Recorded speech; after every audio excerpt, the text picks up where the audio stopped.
me give you 3 steps to personal development. Let's get down to the nitty-gritty. What does it take to really make the changes starting tomorrow? It takes more than philosophical pronouncement. I know that.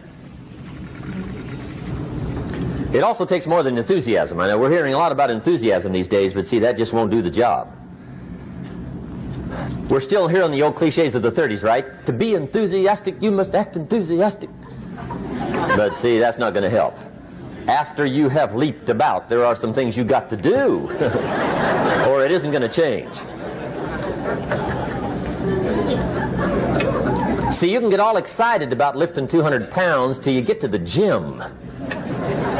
And then you need a new excitement. And the new excitement is called discipline.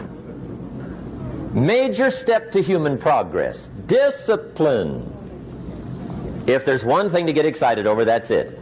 Get excited over your ability to make yourself do the necessary things. What could you make yourself do starting tomorrow that would change it all? No! Tell him. Now, see, that's exciting. On any given day, you can massively change the direction of your life. Murder is a clear example that any one person on any given day can forever alter the course of their life. It just happens to be a negative act. But just as sure as you can commit a negative act, you can also commit a positive act and forever alter your life, whenever you wish. Now that's exciting. And whatever that act might be that changes your life. The guy finally takes a shotgun to his car and blows out every window, destroys every tire, puts 100 rounds in this shabby old thing. And he says, I have driven this embarrassing thing for the last time. And not only will I never drive it again, nobody else will ever drive it again. And he lets that shuddering thing stand there for a while as a monument to the day he said, today my life changes. Now who can do that? Anybody. When can you do it? Whatever day you pick.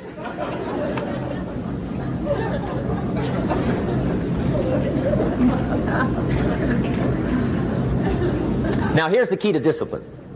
Start with the little disciplines, get excited over the little disciplines, and get right on those, because those will lead to the big ones. You can't handle the big challenges in life unless you take on the little ones. Make a list of all the things you can do, get right on those, discipline yourself for those, both for the results and for the muscle and for the practice, so that when life hands you some big challenges, you'll be ready, you'll have the muscle. But see, if you don't handle the small ones, you can't take care of the big ones. Okay, here's what else it takes for life change. Self-motivation. Key phrase, self-motivation. I don't know why we call it self-motivation. It's really the only kind there is. You've got to motivate yourself. Because I found out you can't change people. They can change themselves, but you can't change them. Lord knows some I've tried. But see, it won't work. People have to change themselves. I learned some of those lessons early.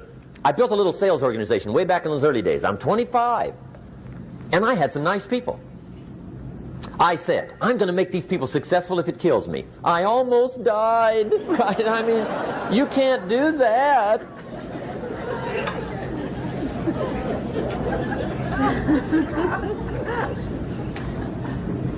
See, I've discovered this. Good people are not trained, they're found. You find good people. You don't make them good, you find them good.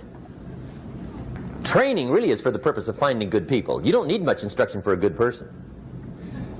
Too much training probably means you got the wrong people.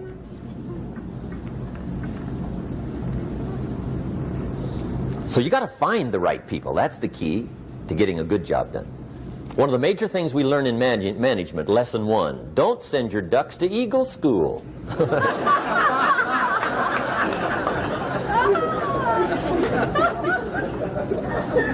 Because it won't help. I mean, I'm telling you, it won't help, no matter how good your school is. And the little eagle badge and little eagle hat, I'm telling you, it won't help. It won't help. You can tell whether your school's done any good, right, is when it's over. right? The duck goes for his first rabbit and makes him a friend. You say, no, no, no. Anyway, so it takes self-motivation to really alter your life. And you don't want to give self-motivation away to somebody else and make it somebody else motivating you. The guy says, boy, if somebody just come by and turn me on. What if they don't show up? Right? See, you got to have a better plan for your life. Okay. Now, if you're excited and you're ready to change, let me give you 3 steps to start life change that can change your life, your personality, your lifestyle. Everything can change. Here's the steps. Number 1, find out how things work. The first key to doing better is find out. To change your life, really, you need ideas. There isn't anything an idea can't change. And Schoaf taught me the major problem is lack of an idea, not a problem.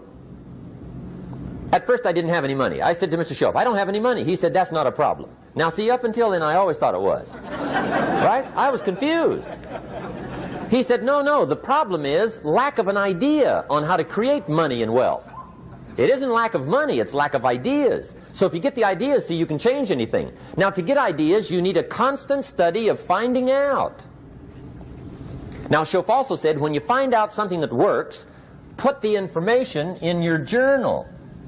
Don't use your head for a filing cabinet. Put it in your journal so that you can do the next best thing. Repetition, repetition, repetition. Go over it. And if you repeat it, go over it, sure enough, someday, some mysterious day, the idea takes root, starts to grow, and shows up in your bank account, and your dress, and your personality, and your lifestyle. But capture the ideas in your journal. Find out how things work. Schoaf gave me this word for my life change. He said, study. Great word. If you wish to be successful, study success. If you wish to be happy, study happiness. If you wish to be wealthy, study wealth. Don't leave it to chance. Make it a study. Some people just go through the day with their fingers crossed. See, that won't do it. You've got to study the things that can change your economic, social, spiritual, personal life. Now here's a qualifying phrase. And we'll have several of these qualifying phrases throughout the seminar. Here's the first one. You may not be able to do all you find out. I understand that. You may not be able to do all you find out, but you should find out all you can do. See, you don't want to wind up at the end of your life and discover that you've lived only 1/10 of it. And the other 9/10 went down the drain. Not for lack of opportunity, for lack of information. So that's number 1, find out how things work. Now here's the best human virtue for finding out. Curiosity. Make a note of that. Curiosity. Be curious. You might add a word to it that'll help. Childish curiosity.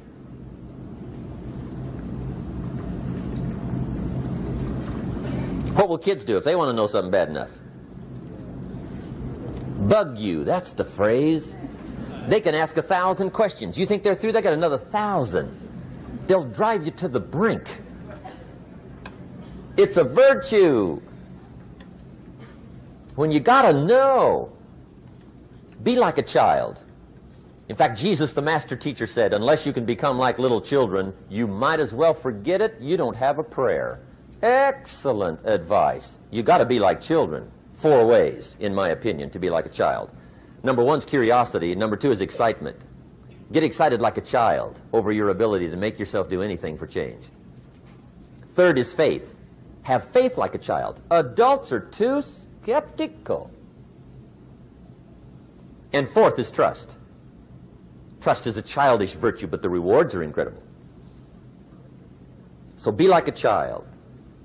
Now, if you're curious, let me give you 3 ways to find out how to change anything. Any life direction, any dimension.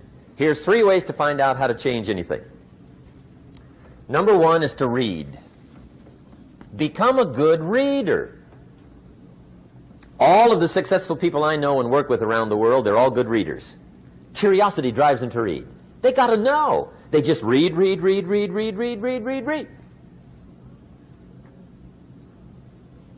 Become a good reader. Now, that's my opinion. Listen to the other lecturers, and listen to me, and make up your own mind. Don't be a follower. Be a student. Okay? I say, really, for life change, you got to read.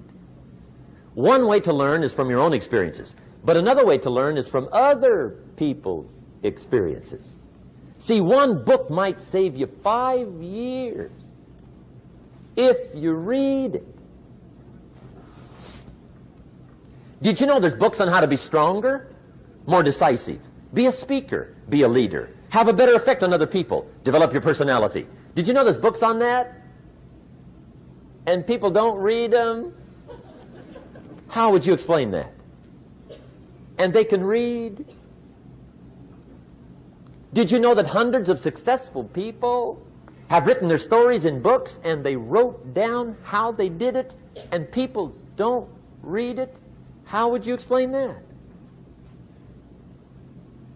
The guy's busy, I guess. You know, you get tied up. The guy says, well, yeah, you work where I work, but the time you struggle home, it's late. You got to eat a bite of supper, watch a little TV, get to bed. You can't sit up half the night reading. And the guy's behind on his car payment. Good worker, hard worker, sincere. But you got to be better than sincere and work hard. Otherwise, at the end of your life, you'll wind up cold, stony broke. You got to be better than a good worker. You got to be a good reader.